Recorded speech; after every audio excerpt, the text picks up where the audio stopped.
Hey, well, tonight I'm angry because the American people turn out to be sheep. And the reason that I'm calling us sheep is because we keep falling for the same story over and over again without any evidence substantiating it. And I'm talking about this report, which came out yesterday, Wednesday, the 17th of March, 2021. This report from the Office of the Director of National Intelligence, Foreign Threats to the 2020 US federal election. And in this report from our intelligence agencies, vague accusations are made against Russia, among other countries. And these accusations have the weight of absolutely no evidence behind them. I am not a supporter of Russia, but this is an excerpt from the report, and they say Russian state media, trolls, and online proxies, including those directed by Russian intelligence, published disparaging content about President Biden, his family, and the Democratic Party, and heavily amplified related content circulating in US media, including stories centered on his son.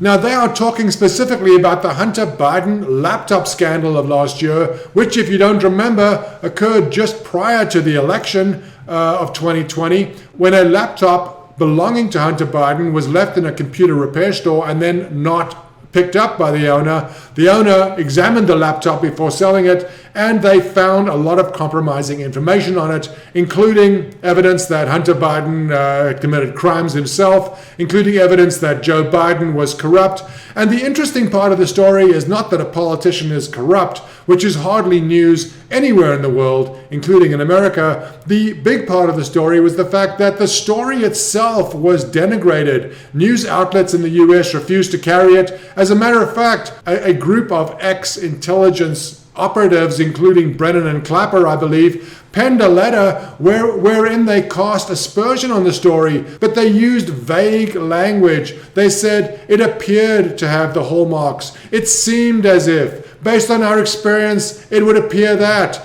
This is not evidence. Only a fool would be fooled by these suggestive remarks that have no evidence behind them whatsoever. And here we are again, needlessly becoming confrontational. Now, I would agree with you that China and Russia are rivals, certainly rivals for popularity in the world. This is a very dangerous step that we're taking. The Biden administration has barely taken office, and already they are picking fights with two of the major political powers on the planet, China and Russia. In China's case, we just started a summit with them, but just prior to the summit, we put 24 Chinese individuals on sanctions, and the whole conference is obviously turned into a non-productive event with both sides hostile to each other. But that is nothing compared to the way we're acting towards Russia. Biden on Wednesday on George Stephanopoulos' show called Putin a killer, said that he agreed that Putin was a killer. Biden even claimed that when he had met Putin, he looked into his eyes and said to Putin's face that Putin had no soul.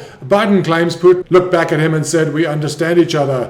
I don't believe this story. I don't believe any story that any politician says without confirmation, and I especially don't believe anything that our intelligence services say at this point. They've lied us into war more times than I can count, most notably the Iraq war with the weapons of mass destruction that didn't exist.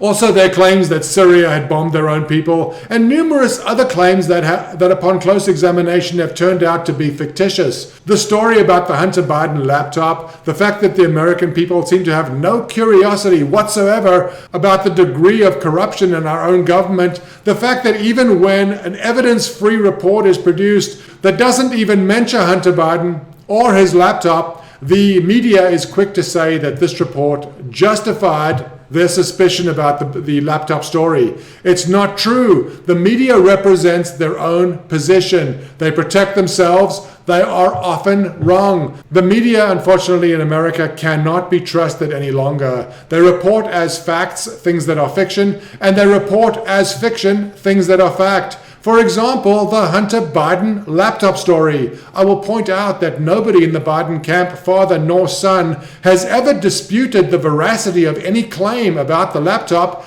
They have never disputed any single fact about the laptop. The only claim has been, this is Russian disinformation. Well, is there any information on the laptop that's true or not? We don't know. The FBI has apparently been studying this laptop that it's had in custody for over a year. Will we ever find out what they uncover? I doubt it. as long as the media dictates to the American public, as long as the American public blindly believes everything the media tells them, everything the intelligence community tells them, we will continue to be good sheep led by a bad shepherd. Please let's wake up.